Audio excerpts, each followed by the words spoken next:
Hello everyone, hope you are doing well. आज के इस वीडियो सेशन में हम CSEET स्टूडेंट्स के बारे में बात करने वाले हैं। CSEET अक्टूबर 2026 अगर मैं अटेम्प्ट की बात करूं तो सिर्फ 45 डेज बचे हुए हैं आपके एग्जाम में। कितने डेज बचे हुए हैं? सिर्फ 45 डेज बचे हुए हैं। ठीक है, अभी इस टाइम पे कुछ स्टूडेंट अपने सिलेबस कंप्लीशन में लगे होंगे, कुछ स्टूडेंट रिवीजन मोड में होंगे, बट एक चीज जो सब स्टूडेंट सबसे ज्यादा इग्नोर करते हैं वो है आंसर राइटिंग प्रैक्टिस। क्योंकि अब आपका जो CSEET है वो सब्जेक्टिव होने वाला है। क्या होने वाला है? सब्जेक्टिव पेपर होने वाले हैं। वन पेपर आपका ऑब्जेक्टिव है, बाकी के 3 पेपर क्या है? आपके सब्जेक्टिव है। आपको बेसिकली वहां पे आंसर, फुल फ्लैज आंसर आपको लिख के आने होंगे, तो उसकी हमें आंसर राइटिंग प्रैक्टिस तो करनी ही होगी। ये कोई है सिर्फ आप सिलेबस कंप्लीशन में लगे, फिर आप रिवीजन करा आपने अच्छे से, बट आपने परफॉर्म करके नहीं देखा। ठीक है, आपने ये तो आइडेंटिफाई किया ही नहीं कि मैं अभी कहां स्टैंड करता हूं, सिर्फ याद करने में आप अभी लगे हुए हो। तो कुछ स्टूडेंट जो हैं वो बेसिकली आंसर राइटिंग प्रैक्टिस करना चाहते हैं, आंसर लिखकर देखना चाहते हैं, मॉक टेस्ट पेपर देना चाहते हैं, तो उन्हीं के लिए बेसिकली वीडियो होने वाली है। और मैं बेसिकली स्टूडेंट से कहना चाहूंगा कि आप सब CSEET वाले स्टूडेंट सब आप मॉक टेस्ट पेपर लिखकर देखिए, आंसर राइटिंग स्टार्ट करिए, एक एक दो दो क्वेश्चन से स्टार्ट करिए सबसे पहले। ठीक है, तो उन्हीं के लिए बेसिकली वीडियो सेशन होने वाला है आंसर राइटिंग फ्रेमवर्क के ऊपर। सर अभी आंसर राइटिंग फ्रेमवर्क क्या है? देखिए, ICSI ने रिसेंटली अभी सजेस्टेड आंसर लॉन्च किए थे अपने जो उन्होंने लास्ट अटेम्प्ट गया था CSEET का, उसके लिए। सजेस्टेड आंसर से हमें क्या पता चलता है? सजेस्टेड आंसर से हमें पता चलता है ICSI क्या हमसे एक्सपेक्ट करता है, किस टाइप ऑफ क्वेश्चन में ICSI क्या प्रेजेंटेशन हमसे चाहता है, हम उसको क्या दें जिससे वो हमें basically full marks they. 5 out of 5 they, 4 marks का है तो 4 आउट ऑफ 4 दे, या 8 मार्क्स का क्वेश्चन तो 8 आउट ऑफ 8 दे। ठीक है, तो ICSI की क्या एक्सपेक्टेशन है एक स्टूडेंट से, वो ICSI के सजेस्टेड आंसर में हमें दिखती है। तो मैंने वही सजेस्टेड आंसर को कंसीडर करते हुए ये आंसर राइटिंग फ्रेमवर्क बनाया है कि किस टाइप ऑफ क्वेश्चन के लिए हमें क्या, कैसे आंसर प्रेजेंट करना है, चाहे वो प्रैक्टिकली क्वेश्चन क्यों ना हो, तो उसकी भी हम बात करने वाले हैं। क्योंकि अकाउंटिंग का पेपर है तो प्रैक्टिकल क्वेश्चन आएंगे, तो उसकी हम कैसे प्रेजेंटेशन करेंगे वो भी हम इस वीडियो सेशन में देखने वाले हैं। तो जो स्टूडेंट आंसर राइटिंग प्रैक्टिस करना चाहते हैं या उन्होंने स्टार्ट कर दिया है, वो ये वीडियो जरूर देखें, पूरी वीडियो देखिएगा, सारे टाइप ऑफ क्वेश्चन की बात करेंगे। इस PDF का बेसिकली आपको, ये PDF की कॉपी आपको मिल जाएगी। ठीक है, डिस्क्रिप्शन में लिंक रहेगा, वहां से बेसिकली PDF का एक्सेस ले सकते हैं। पूरा फ्रेमवर्क है। ठीक है, सारे क्वेश्चंस की हम बात करेंगे, प्लस रेफरेंसेस भी हैं। मतलब अगर हमने एक टाइप ऑफ क्वेश्चन की बात करते हैं, अगर जैसे सपोज पहला है प्रॉब्लम बेस्ड क्वेश्चन, अगर पूछ रहा है तो पेपर में कौन सा प्रॉब्लम बेस्ड क्वेश्चन आया हुआ है लास्ट टाइम में, उसका रेफरेंस भी आपको यहाँ पे मिल जाएगा। ठीक है, ऐसे ही डिफरेंस बिटवीन क्वेश्चन पूछे गए तो उसका रेफरेंस भी, कौन कौन से डिफरेंस बिटवीन क्वेश्चन आए हुए थे लास्ट टाइम में, तो on the basis of the suggested answer and the last time जो सब्जेक्टिव हुआ था उसके बेसिस पे हमने आंसर राइटिंग फ्रेमवर्क तैयार किया हुआ है। ठीक है, तो देर नहीं करते, इस वीडियो को स्टार्ट करते हैं। ठीक है, थोड़ा सा धीरे चलेंगे क्योंकि समझना बहुत जरूरी है हमें कैसे प्रेजेंट करना है। एक बार हम समझ जाएंगे उसके बाद तो हम बस राइटिंग प्रैक्टिस स्टार्ट कर देंगे। ठीक है, तो होप सो आपको बात समझ आ गई होगी कि हम इस वीडियो में क्या बात करने वाले हैं। ठीक है, तो चलिए स्टार्ट करते हैं।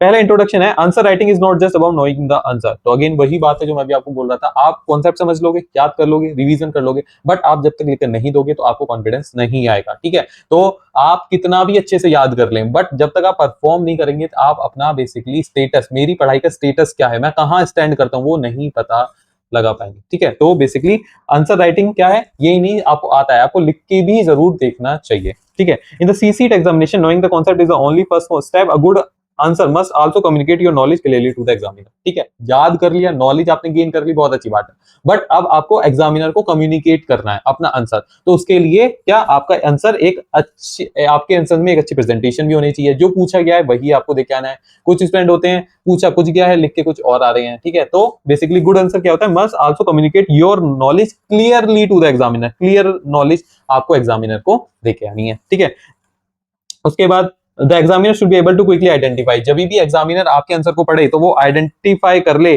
क्या क्वेश्चन में पूछा गया है, वेदर यू हैव अंडरस्टैंड, आप कॉन्सेप्ट आपको समझ आया नहीं है, प्रोविजन रूल कॉन्सेप्ट उसको क्लियरली मिल जाए।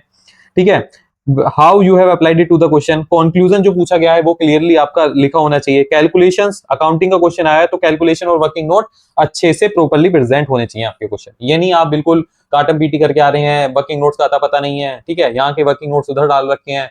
ठीक है, आपकी एडजस्टमेंट क्लियरली नहीं दिख रही है आंसर में, तो इस तरीके से आपको नहीं करना है। ठीक है, तो well presented answer can make your knowledge much more visible to the examiner. अब बात करते हैं, आइडेंटिफाई द क्वेश्चन फर्स्ट। कौन से टाइप ऑफ क्वेश्चन हमसे पूछा गया है, सबसे पहले तो हमें यही आइडेंटिफाई करना है क्या, कि कोई प्रॉब्लम दी गई है, ड्राफ्टिंग का क्वेश्चन है, न्यूमेरिकल अकाउंटिंग है, डिस्टिंग्विश बिटवीन है, डिफरेंस बिटवीन का क्वेश्चन पूछा गया है, डायरेक्ट क्वेश्चन पूछा गया है, या बिजनेस टर्मिनोलॉजी पूछी गई है आपसे, ग्रामर का क्वेश्चन है, एरर वाला है, या कोई एरर स्पॉटिंग करनी है, ग्रामर बेस्ड क्वेश्चन है, कॉम्प्रिहेंशन इंग्लिश में आप बेसिकली इंग्लिश कम्युनिकेशन वाला जो आपका सब्जेक्ट है उसमें कॉम्प्रिहेंशन भी आते हैं, या फिर एमसीक्यू है, तो ये तो आपको आइडेंटिफाई कर लोगे। अब किस टाइप ऑफ क्वेश्चन में कैसे प्रेजेंटेशन करनी है वो यहाँ पे लिखा हुआ है, और ये अभी हम डिटेल में नीचे बात करने वाले हैं, ठीक है, तो इसको आप रेफर कर लीजिएगा, ठीक है। बट अभी हम यहाँ डिटेल में एक एक टाइप ऑफ क्वेश्चन में ये सारी बातें करने वाले हैं, ठीक है। रूल नंबर 1 हमारा क्या कहता है, do not start writing immediately, first identify the question type, the presentation method should change according to the question. तो ये नहीं है क्वेश्चन देखते ही आपको लिखना स्टार्ट कर देना, सबसे पहले आइडेंटिफाई करो ये क्वेश्चन किस टाइप का है, डिफरेंस बिटवीन क्वेश्चन है तो हमें टेबल बना के आनी है, अभी हम बात करेंगे टेबल बना के आनी है, ठीक है। या फिर अगर कोई कॉन्सेप्ट एक्सप्लेन करने को बोल रहा है, कुछ ऑब्जेक्टिव पूछ रहा है, इंपॉर्टेंस पूछ रहा है, तो हमें पहले इंट्रोडक्शन लिखना है उस टॉपिक का, फिर हेडिंग डालनी है, सब हेडिंग्स देनी है, पॉइंटर्स में लिखना है, फिर एक वन लाइन कंक्लूजन भी लिख कर आना है, ठीक है। तो बेसिकली सबसे पहले हमें आइडेंटिफाई करना है कौन सा क्वेश्चन टाइप है, एंड देन उसके अकॉर्डिंगली हमें अपनी प्रेजेंटेशन, हमें यहाँ पे पता हुआ है हमें किस टाइप की प्रेजेंटेशन करनी है उस वाले पर्टिकुलर क्वेश्चन में, तो बेसिकली हम उसको आंसर को अच्छे से प्रेजेंट कर रहे हैं, तो ठीक है। तो यहाँ पे हमने टाइप ऑफ क्वेश्चन भी देख लिया, और किस टाइप की प्रेजेंटेशन हमें किस टाइप ऑफ क्वेश्चन में करनी है वो भी हम यहाँ से बेसिकली पता लगा पाएंगे, और इस तरीके से हम अपने आंसर को प्रेजेंट कर पाएंगे। अब आगे आपको बात समझ, ठीक है। तो अब हम टाइप ऑफ क्वेश्चन में आगे बढ़ते हैं। पहला आता है प्रॉब्लम बेस्ड क्वेश्चन। अब सर प्रॉब्लम बेस्ड क्वेश्चन कैसे होते हैं, देखिए ये आपके ज्यादातर बिजनेस कम्युनिकेशन में आएगा, या फिर मैनेजमेंट रिलेटेड कोई प्रैक्टिकल सिचुएशंस आपको दी होंगी तो वो आपको सॉल्व करनी होंगी। अब मैं बताता हूं, ये आपके पेपर नंबर 1 और क्वेश्चन नंबर 1 में आया था, पहला ही क्वेश्चन था नोवोटेक लिमिटेड कम्युनिकेशन बैरियर सिनेरियोज। मैं आपको एक बार बेसिकली वो क्वेश्चन भी दिखा देता हूं जिससे आपको ज्यादा प्रॉब्लम ना आए, ठीक है। देखिए ये वाला क्वेश्चन है, पहला ही क्वेश्चन है ये बिजनेस कम्युनिकेशन का, दिख रहा होगा आप। Novotech Limited is facing communication difficulties. Employees complain that instructions are often unclear, messages pass through too many level of hierarchy, language difference create misunderstanding, या background noise in the factory cause communication problem. Identify the communication barrier present in the situation, suggest the measure to overcome them. तो दो बातें पूछी हैं। सबसे पहला क्या पूछा, कम्युनिकेशन बैरियर को आइडेंटिफाई करो। दूसरा पूछा है कि सजेस्ट करो मीजर्स टू ओवरकम देम, और ये 8 नंबर का पूछा है, ठीक है। तो देखो ये क्या है, प्रॉब्लम, एक आपको प्रॉब्लम दी है ना, यहाँ पे डिफिकल्टी प्रॉब्लम दी गई है। अब उसका बेसिकली सबसे पहले तो आपको इशू ही आइडेंटिफाई करना है, उसके बाद आपको सजेस्ट करने मीजर्स। तो इस टाइप के क्वेश्चन अगर पेपर में देखने को मिलेंगे तो वहां पे हमें किस टाइप की प्रेजेंटेशन करनी है तो वो हम बेसिकली देखते हैं। तो step wise answer framework for this type of question follow step. सबसे पहले इशू, आपको इशू बैरियर आइडेंटिफाई करना है, तो ऐसे डिफरेंट टाइप के क्वेश्चंस आ सकते हैं। सबसे पहले इशू आइडेंटिफाई करना है, तो identify the exact problem involve. अगर बेसिकली मैं बताऊं कोई प्रोविजन या रूल या कोई कॉन्सेप्ट के ऊपर आ गया तो सबसे पहले कॉन्सेप्ट आइडेंटिफाई करना है। राइट इन क्लियर 1 और 2 लाइंस में, यानी कि आपको पहले अगर मैं बात करूं बैरियर की तो बहुत सारे बैरियर्स थे, तो सबसे पहले आपको 1 और 2 लाइन में बैरियर बताना था, ठीक है। उसके बाद रूल, स्टेट रूल और प्रोविजन कोई लीगल भी हो सकता है, कोई प्रिंसिपल भी हो सकता है, कोई रूल भी हो सकता है, कोई डॉक्ट्रिन भी हो सकता है, कोई कॉन्सेप्ट भी हो सकता है, ठीक है। तो आपको वो बताना है। उसके बाद application analysis, apply the rule to the facts given in the question, this is the most important part. Do not mainly reproduce the theory, आपको थ्योरी नहीं लिखनी है, बट आपको बेसिकली प्रोविजन जो रूल है जो कॉन्सेप्ट है उसको बेसिकली इशू के साथ रिलेट करके लिखना है। And then final conclusion, give a clear and definite conclusion where appropriate also mention the remedy action to be taken. तो रेमेडी एक्शन मैंने यहाँ पे लिखा हुआ है, पर इस क्वेश्चन में मीजर्स होते हैं, ठीक है, आपको मीजर्स लिखने थे, क्या क्या आप मीजर बेसिकली सजेस्ट करोगे टू ओवरकम देम, तो उसको बेसिकली हम कंक्लूजन पार्ट में डालते हैं। तो इस तरीके से आपका आंसर ये लिखा जाना है। अब आप आंसर भी देख लीजिए। देखिए सबसे पहले अगर मैं बात करूं कम्युनिकेशन बैरियर को इंट्रोडक्शन में इन्होंने डिफाइन कर दिया। In the given situation the following communication barrier identified. सबसे पहले इंस्ट्रक्शंस आर ऑफन अनक्लियर, तो इसको बेसिकली इन्होंने बताया, ठीक है।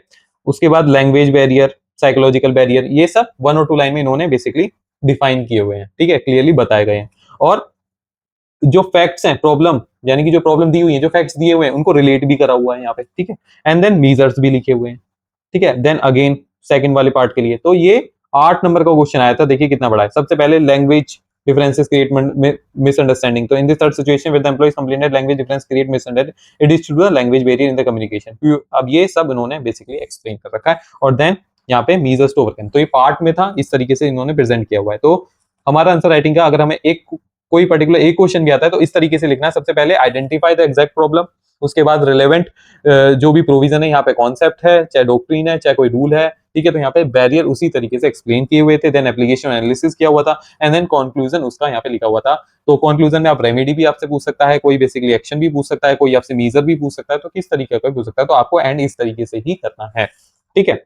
आपको एक लॉन्ग पैराग्राफ नहीं लिखना है discussing all the point all together in the same paragraph. अब वहां पे देखो जो बैरियर वाला था उसमें डिफरेंट 3 लाइंस में बेसिकली एक्सप्लेन कर, शॉर्ट पैराग्राफ में बेसिकली कोई लॉन्ग पैराग्राफ नहीं था कि एग्जामिनर को बेसिकली ढूंढने में दिक्कत हो, आपका आंसर आइडेंटिफाई करने में दिक्कत हो कि स्टूडेंट ने करेक्टली आइडेंटिफाई किया है कौन से बैरियर में, ठीक है, कौन सा बैरियर है। तो आपको शॉर्ट शॉर्ट पैराग्राफ में विद स्मॉल हेडिंग्स, शॉर्ट सब हेडिंग्स देके आपके आप में बेसिकली जो आंसर प्रेजेंट किया हुआ है, ठीक है, सजेस्टेड आंसर आईसीएसआई, तो इस तरीके से ही आपको प्रेजेंट करना है शॉर्ट शॉर्ट पैराग्राफ में। मैक्सिमम 3 to 4 लाइंस के आपको पैराग्राफ है, पॉइंटर वाइज अगर आपको सुटेबल लगता है कि पॉइंटर्स में लिखना तो आप पॉइंटर्स में लिखो, लॉन्ग पैराग्राफ में आपको कभी नहीं लिखना है, ठीक है।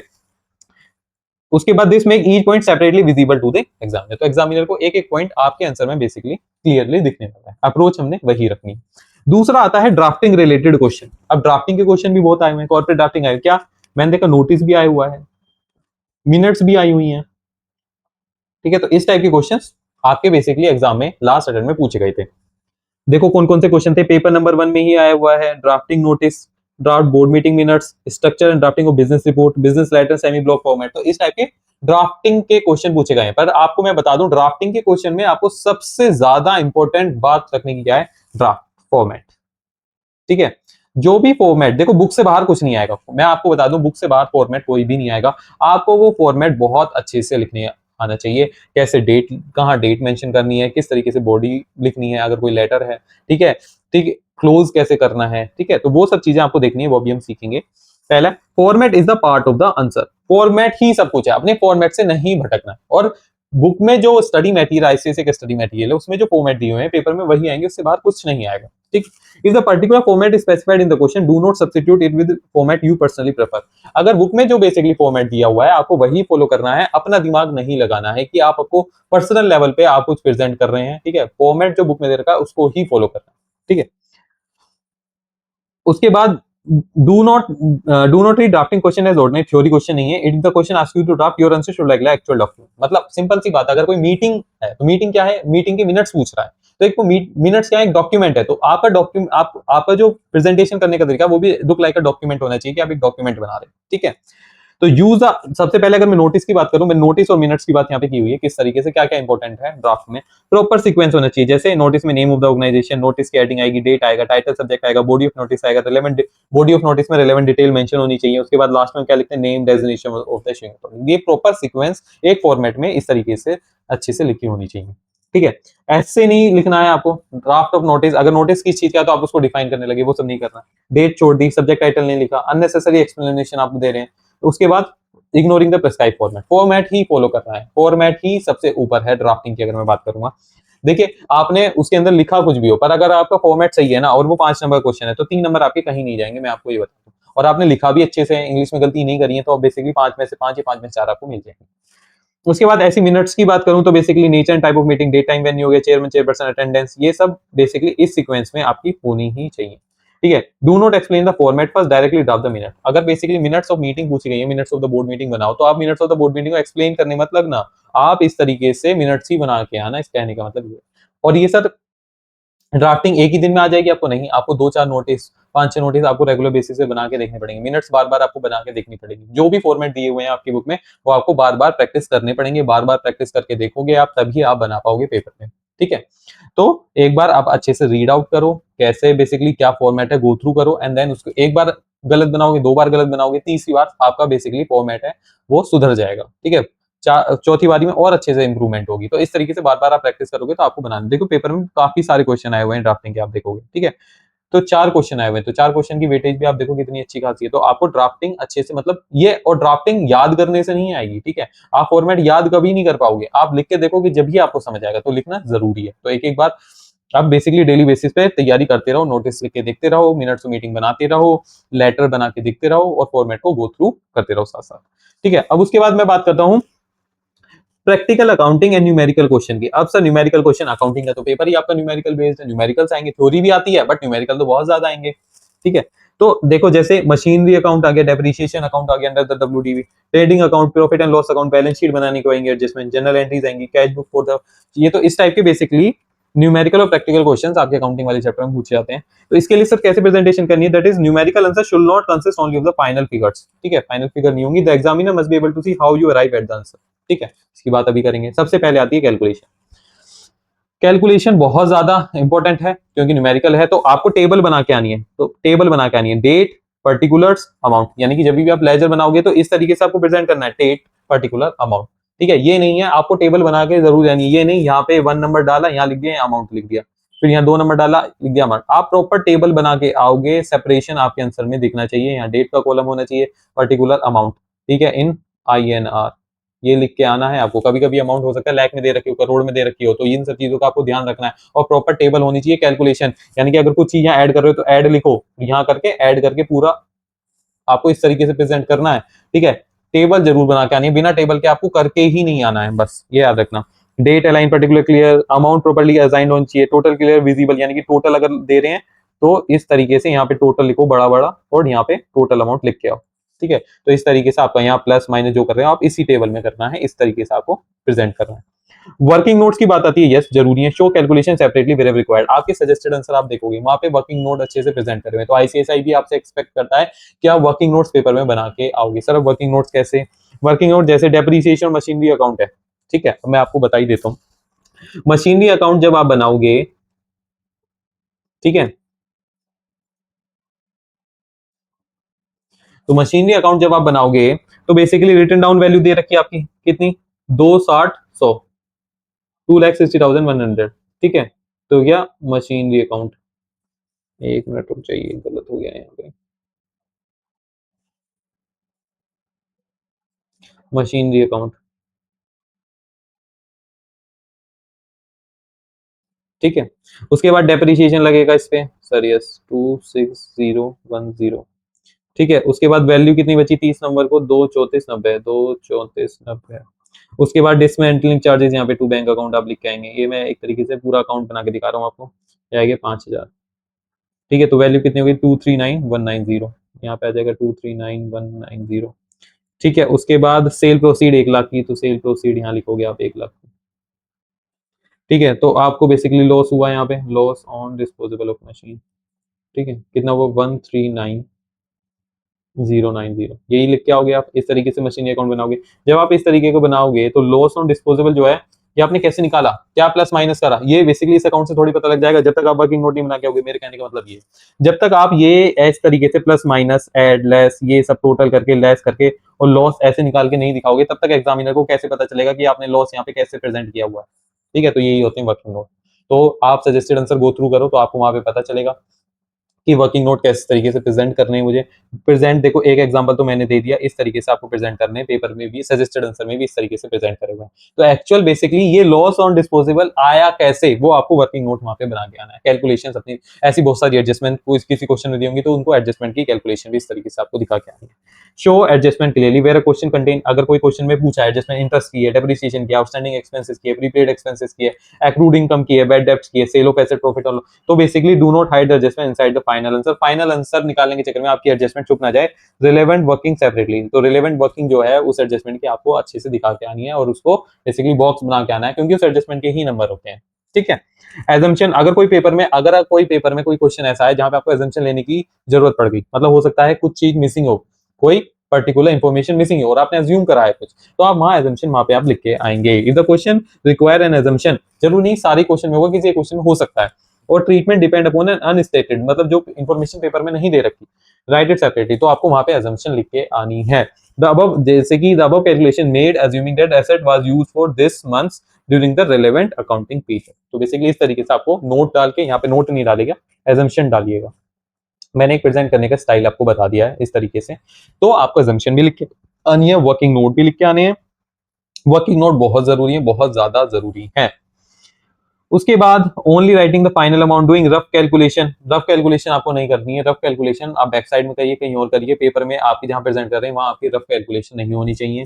Mixing working notes with a main account, तो बेसिकली ऐसा नहीं करना है, पहले आपको पूरा मशीनरी अकाउंट या ट्रेडिंग अकाउंट या डेप्रिसिएशन अकाउंट पूरा बनाना है, ठीक है। मशीनरी अकाउंट बना लिया, डेप्रिसिएशन अकाउंट बना लिया, उसके बाद working note number 1, working note number 2, और जहां भी जिससे भी रिलेटेड है, जैसे loss on disposable of machine आप यहाँ लिख रहे हैं, तो यहाँ पे अब ये निकाल के आप यहाँ दिखा रहे हैं ना, इसकी कैलकुलेशन मैंने कैसे निकाला, तो यहाँ पे आप WN1 लिख दीजिएगा, तो इससे पता चलेगा आप रेफरेंस दे रहे हैं किसका, वर्किंग नोट नंबर का। तो कुछ पूरे अकाउंट के नीचे जब वर्किंग नोट नंबर एग्जामिनर देखेगा तो बेसिकली क्लियरली आइडेंटिफाई कर लेगा कि स्टूडेंट ने इस तरीके से ये कैलकुलेशन की हुई है, ठीक है। तो यहाँ पे आप रेफरेंसेस देना जरूरी है, जब तो रिलेट कर पाएगा एग्जामिनर। तो इस तरीके से आपको प्रेजेंट करना है। उसके बाद डिस्टिंग्विश बिटवीन क्वेश्चन, ये तो बहुत सिंपल है, जैसे सिंपल कंपाउंड कम, ठीक है। उसके बाद मेमोरेंडम एंड ऑफिस ऑर्डर हो गया, FDI और FPI के हो गया, simple compound and complex sentences, ये सब बेसिकली आपके पेपर में पूछे गए हैं। तो आपको क्या करना है, 3 कॉलम का टेबल बनाना है, 3 column comparison table, basis of comparison, concept A, concept B. यहाँ पे देखिए एफडीआई आएगा, यहाँ एफपीआई आएगा। तो अब आपको डिफरेंस लिखना है। सबसे पहले मीनिंग लिखिए दोनों का, नेचर ये मैंने एग्जांपल के तौर पे लिखे हुए हैं, तो इस टाइप के बेसिस ऑफ कंपैरिजन हो सकते हैं। मीनिंग कुछ बता दें, नेचर बता दें, पर्पस बता दें, स्कोप बता दें, एग्जांपल बता दें। जरूरी नहीं यही हो सकते हैं बेसिस ऑफ कंपैरिजन, कुछ और भी हो सकते हैं, जैसे एफडीआई और एफपीआई का है। तो एफडीआई और एफपीआई मीनिंग बता दिया, नेचर बता दिया, कंट्रोल बता दिया, एग्जांपल दे दिया। तो इस तरीके से आपको बेसिकली प्रेजेंट करना है टेबल में। पैराग्राफ फॉर्म में नहीं लिखना है, पैराग्राफ फॉर्म में नहीं लिखना है डिफरेंस बिटवीन कि आपने हेडिंग डाल दी, एफडीआई लिख दिया, फिर एफपीआई की हेडिंग डाल दी, फिर उसका हेडिंग। ऐसे नहीं करना है कि एफडीआई की हेडिंग डाली या एक्सप्लेन कर दिया, एंड देन एफपीआई की हेडिंग डाली और यहाँ पे बेसिकली एक्सप्लेन कर दिया। तो ये डिफरेंस थोड़ी हुआ। तो डिफरेंस बिटवीन तो यही तो पता चलेगा ना कि इसका मीनिंग क्या होता है और इसका मीनिंग क्या होता है, इसका नेचर कैसा है, इसका नेचर, तो कंपैरिजन हो सकता है ना, डिफरेंस इजीली आइडेंटिफाई हो सकता है। यहाँ पे एग्जामिनर देखने कोई बैठेगा, पूरा पूरा आपको पहले पूरा पढ़ेगा, फिर ये पूरा पढ़ेगा, फिर वो डिफरेंस बिटवीन खुद से आइडेंटिफाई कर लेगा। ऐसे थोड़ी होता है, नहीं होता ऐसे। ठीक है, तो एक्सेप्शनल जगह है, कहाँ जब भी प्रॉपर पॉइंट्स नहीं होते हम बना देते हैं, पैराग्राफों में लिख देते हैं, बट आपको इस तरीके से लिखने हैं। पेपर में जितने भी स्टडी मैट में जितने भी डिफरेंस बिटवीन दिए हुए हैं, जितनी भी टेबल्स हैं, आप सबको अच्छे से गो थ्रू करके दीजिएगा। स्टडी मैट से ही क्वेश्चन आने वाला है 110%।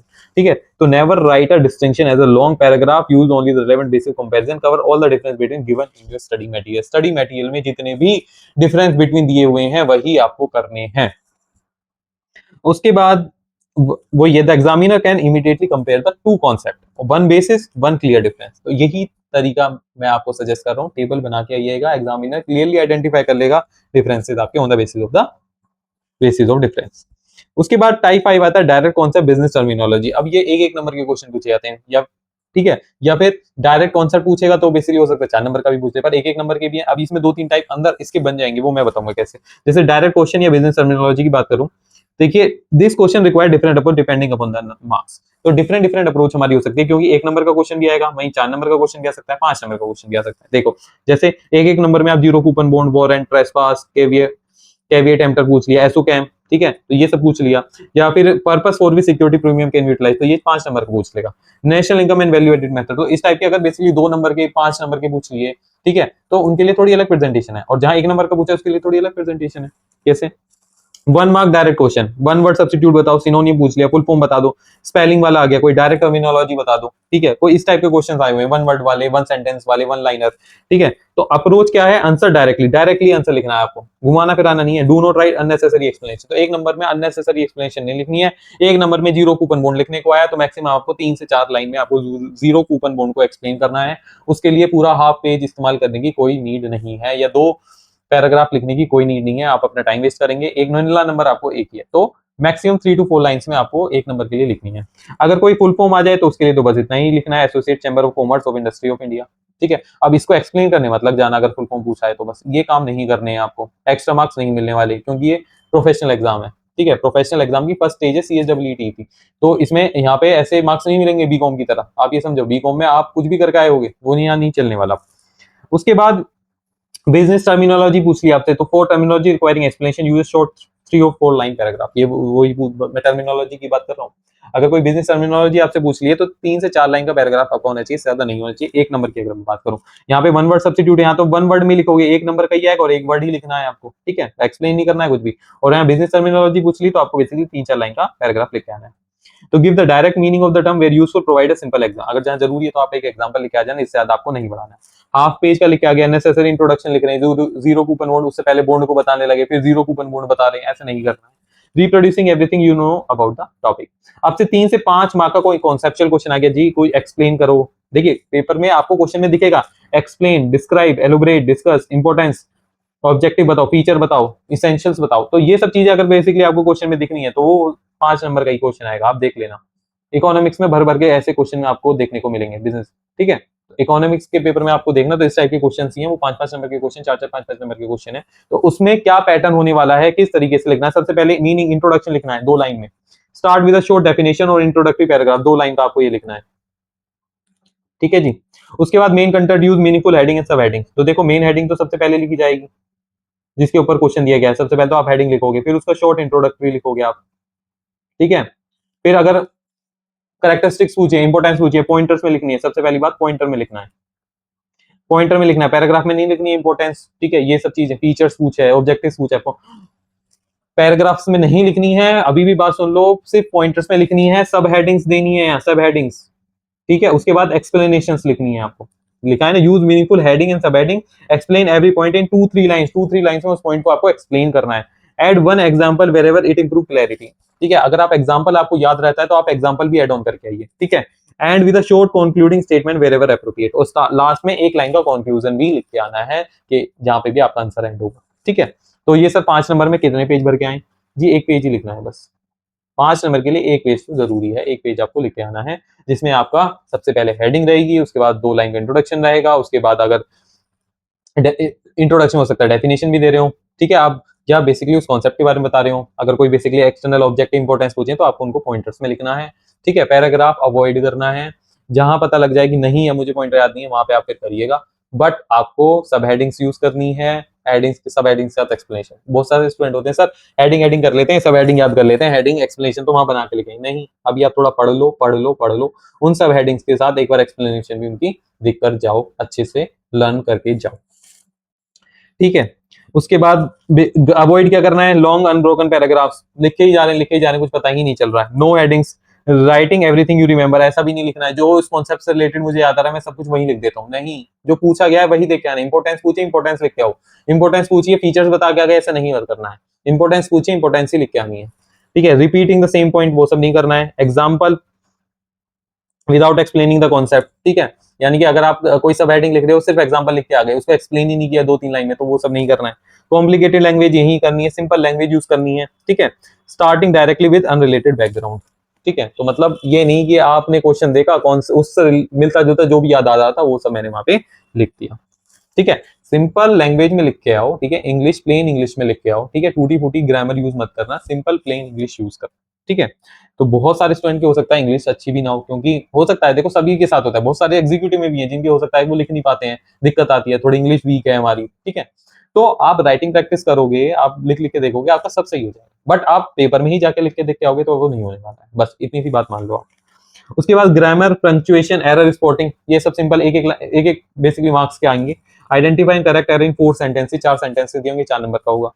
Punctuation, active passive voice, idiomatic usage, ये सब बेसिकली एक एक नंबर के आएंगे, 4-4 5-5 पॉइंट बेसिकली सब पार्ट्स होंगे इनके, इस तरीके के क्वेश्चन आने वाले हैं। कैसे करना है देखो, बिल्कुल अच्छे से टेक्निक बता रहा हूं मैं, इस क्वेश्चन को सॉल्व कैसे करना है, अप्रोच क्या होनी चाहिए, आंसर राइटिंग नहीं है, ये अप्रोच है इन क्वेश्चन को सॉल्व करने की, वो समझो। Read the complete sentence, sentence आपको कंप्लीट करना, do not correct the sentence before understanding its meaning, ठीक है।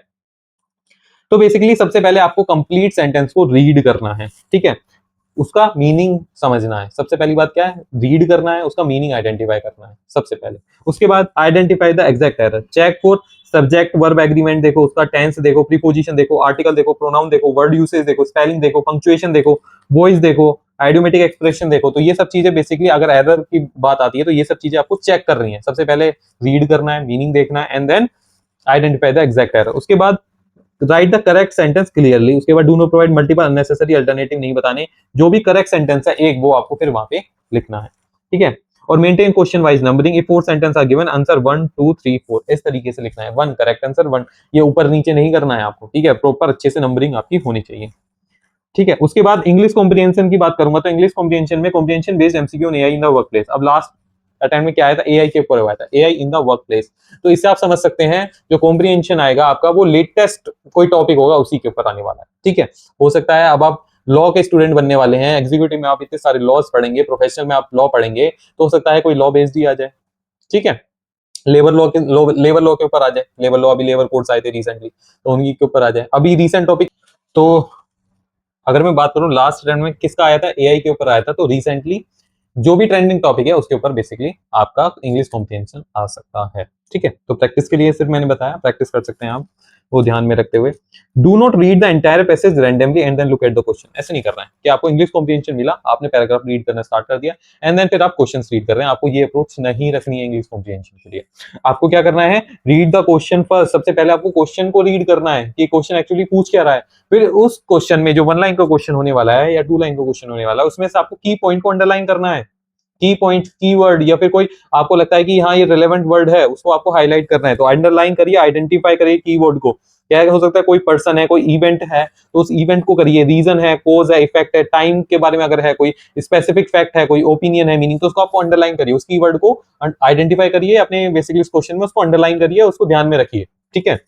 Read the passage with the question in the mind. अब उस क्वेश्चन जो आप क्वेश्चन आपको दिया गया था वो आपके माइंड में है ऑलरेडी, वो कीवर्ड आपके माइंड में है ऑलरेडी, एंड देन अब आप क्या पढ़ेंगे, अब आप पूरे अपने पैसेज को पढ़ेंगे, ठीक है। अब आप क्या करेंगे, जब आप पैसेज को पढ़ेंगे तो जो भी रिलेवेंट लाइंस होंगी, जो भी रिलेवेंट आंसर उस पैसेज में छुपा हुआ है, वो आपको बेसिकली ट्रिगर होगा जब आप उस कीवर्ड को वहां पे पैसेज में पाएंगे। तो ये बेसिकली टेक्निक मैं आपको बता रहा हूँ। Search for the relevant portion, तो जहां भी रिलेवेंट पोर्शन होगा आप वहां खुद ही रुक जाएंगे, क्योंकि अब आपके माइंड में क्वेश्चन ऑलरेडी है और उस क्वेश्चन को माइंड में लेते हुए अब आप आंसर ढूंढ रहे हैं उस पैसेज में। तो जहां भी रिलेवेंट पोर्शन होगा आप वहां खुद ही रुक जाएंगे, ठीक है। तो आप रिलेवेंट आंसर को आपको ढूंढिए। Do not select on answer mainly because it sound logically correct.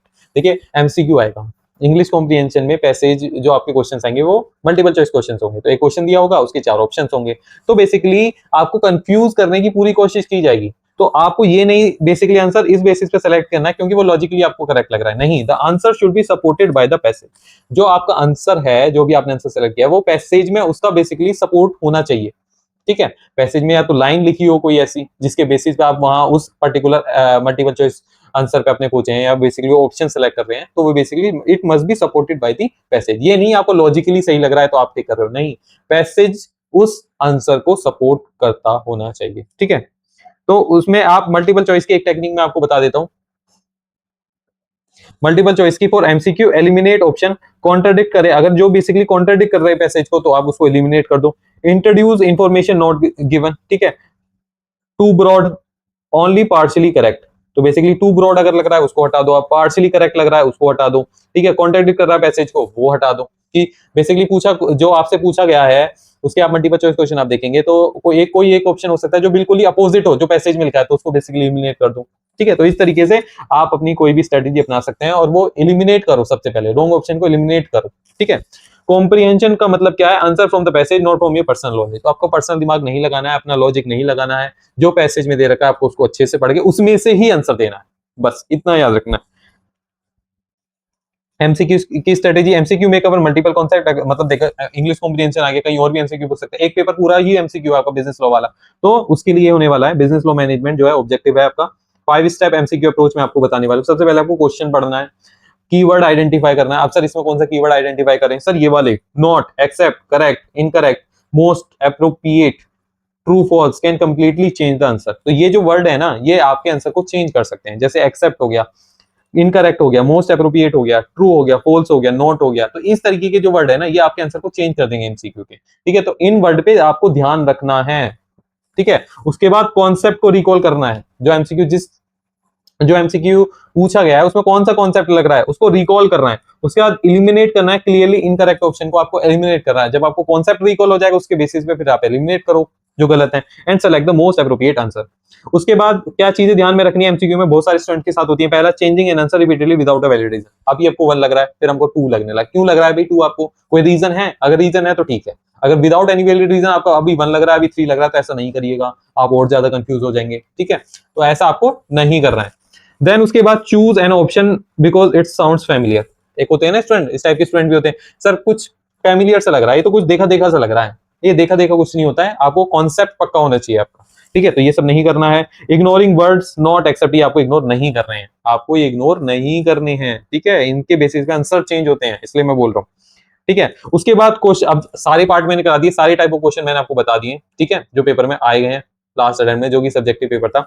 अब हम क्वेश्चन स्पेसिफिक प्रेजेंटेशन मैट्रिक्स है, ये भी ऊपर भी हमने अभी देखा था, वही मैंने थोड़ा डिटेल में यहाँ पे लिख रखा है, ठीक है। कि अगर केस स्टडी मतलब प्रॉब्लम वाला क्वेश्चन आया, कोई प्रॉब्लम बेस्ड क्वेश्चन आया, कोई प्रॉब्लम दे रखी है, तो आइडेंटिफाई करना इशू, रूल क्या है, मतलब प्रोविजन क्या है, डॉक्ट्रिन क्या है, कॉन्सेप्ट क्या है, प्लस एप्लीकेशन, कंक्लूजन, एंडिंग, ठीक है। तो ये first type, main presentation, ending. तो इस तरीके से मैंने सारे टाइप ऑफ क्वेश्चन का आपको बेसिकली यहाँ पे समरी बता दी है। पेपर से पहले आप इसको रिवाइज भी कर सकते हैं।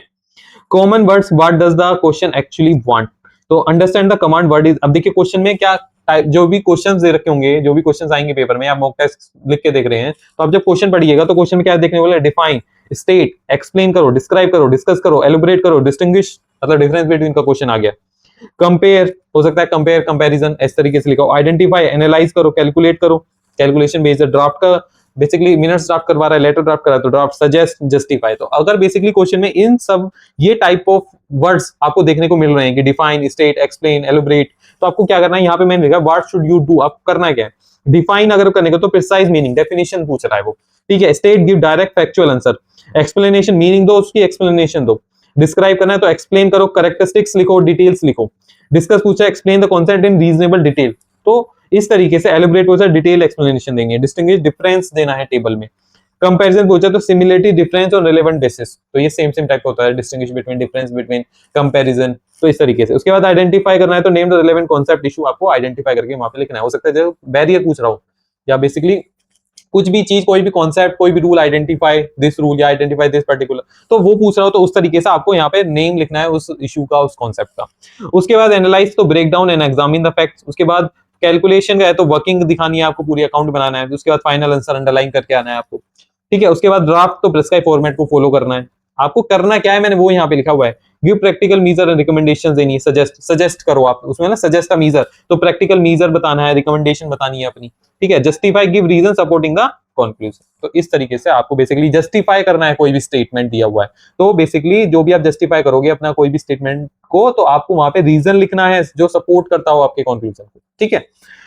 उसके बाद things to be keep in mind while writing, ये आप एक बार पढ़ लीजिएगा, ये आपके लिए ही है, ठीक है। वही बात है जो अभी हम ऊपर बेसिकली पढ़ते हुए आए हैं, ठीक है। हेडिंग देनी है, कीवर्ड्स आपको अंडरलाइन करने हैं, ठीक है। एक बार पढ़ ही लेते हैं। रीड द क्वेश्चन, सबसे पहले क्वेश्चन आया, क्वेश्चन को आपको 2 बार पढ़ना है। अंडरलाइन, जब भी आप लिखेंगे, कोई भी कॉन्सेप्ट लिखेंगे या कोई भी एक्सप्लेनेशन देंगे, आपको अंडरलाइन करना है। अंडरलाइन इंपॉर्टेंट लीगल प्रोविजन लिखने, concept, heading, final conclusion, important figures, timeline दी हुई है तो टाइमलाइन बेसिकली वहां पे आपको अंडरलाइन, कोई फॉर्म नंबर है, फॉर्म नंबर हो सकता है, कोई दे रखा हो जो आपने याद किया हो तो वो हो सकता है। कोई भी पर्टिकुलर हेडिंग है, सब हेडिंग्स है, वो अंडरलाइन करनी, सब कुछ अंडरलाइन नहीं करना है। ये कुछ की वर्ड्स या की इंपॉर्टेंट टर्म्स हो सकती है, वो आपको अंडरलाइन करनी ही है। उसके बाद if question ask for 3 reason, focus on 3 relevant reason, do not write 10 unrelated points. जो क्वेश्चन पूछ रहा है उसको वही आपको देके आना है। अनरिलेवेंट, इररिलेवेंट, अनरिलेटेड कुछ भी नहीं लिखना है। अगर उसने 5 रीजन पूछे हैं तो 5 नंबर का क्वेश्चन है, आपको 5 रीजन देके आना है। आपको बीकॉम की तरह 10 क्वेश्चन, 10 पॉइंट अनरिलेटेड पॉइंट्स नहीं लिखने हैं, ठीक है। ओवरराइट, 5 नंबर का क्वेश्चन है तो 1.5 पेज नहीं लिख के आना है, और 1 नंबर का क्वेश्चन है तो पूरा पेज नहीं लिख के आना है, तो ओवरराइट नहीं करना है। तो more writing does not automatically means more mark. ये नहीं है अगर आप 1 नंबर का क्वेश्चन है, अगर आप 1.5 पेज लिख के आ रहे हो, 1 पेज लिख के आ रहे हो, आधा पेज भी लिख रहे हो, वो भी गलत है, तो इसका मतलब 5 नंबर नहीं मिलने वाले, 1 नंबर ही मिलने वाला है आपको। Make your answer scannable. Scannable क्या सर, जब एग्जामिनर आपकी कॉपी चेक करे तो आपको क्लियरली आइडेंटिफाई कर पाए, जो क्वेश्चन में पूछा है वो आपके आंसर में क्लियरली आइडेंटिफाई वो कर पाए। जैसे हेडिंग्स देख पाए, प्रोविजन देख पाए, आपने सही प्रोविजन लिखा है, पॉइंट सही से लिखा है नहीं लिखा है, एक्सप्लेनेशन क्लियरली लिखी है नहीं लिखी, वर्किंग नोट्स में क्लियरली, वर्किंग नोट्स मतलब कैलकुलेशन वाले क्वेश्चन में वर्किंग नोट क्लियरली आपके दिख रहे हैं। कंक्लूजन आपने एक लाइन छोड़ के, आपकी गैप भी बहुत जरूरी है, हेडिंग या सब हेडिंग देंगे, उसके नीचे एक्सप्लेनेशन, फिर 1 लाइन गैप, फिर देन सब हेडिंग, फिर एक्सप्लेनेशन, फिर 1 लाइन गैप के बाद लास्ट में कंक्लूजन। ये नहीं आपने सबने बिल्कुल भी लाइन नहीं गैप दे रहे, शॉर्ट पैराग्राफ में लिखने तो एक एक लाइन का डिफरेंस देना है, ठीक है। ये नहीं आपको लाइन गैप ही नहीं देना है, तो ये सब नहीं करना है आपने। आपने एग्जाम फीस भरी है तो आप पेजेस भी अच्छे से भर के आइए, ठीक है। तो ये आंसर राइटिंग से रिलेटेड था। अभी भी कुछ स्टूडेंट की अगर कोई क्वेरी है आंसर राइटिंग से रिलेटेड, या जो चाहते हैं सर हम मॉक टेस्ट प्रैक्टिस करना चाहते हैं, वो बेसिकली हमारी वेबसाइट विजिट कर सकते हैं www.lawconnectcs.com, मैं यहाँ पे लिख देता हूँ, ठीक है। और यहाँ पे वेबसाइट चल भी रही होगी, और वेबसाइट क्या है, www.lawconnectcs.com, या फिर वो बेसिकली व्हाट्सएप कर सकते हैं 9718151205 पे, ठीक है। ये नंबर भी नीचे चल रहा होगा। अगर किसी स्टूडेंट को चाहिए कि हाँ सर हमें तो मॉक टेस्ट देने हैं और हमें मॉक टेस्ट अच्छे से प्रेजेंटेशन करना है, और हमारी जो गलतियां हमें एग्जाम से पहले पता लग जाएं कि सर हमारी क्या गलतियां हैं जो हम एग्जाम में फिर रिपीट ना करें, तो हम मॉक टेस्ट ज्वाइन करना चाहते हैं, यस आप हमारी टेक्स्ट आप हमें व्हाट्सएप कर सकते हैं 9718151205 पे, और बेसिकली मेरी टीम जो है, हमारी टीम जो है वो आपको अप्रोच कर लेगी, ठीक है। और आपको बेसिकली जो बेस्ट गाइडेंस हो सकती है वो आपको देगी, ठीक है। Hope you have liked this video. Please share and subscribe our YouTube channel, Law Connect CS. Thank you so much.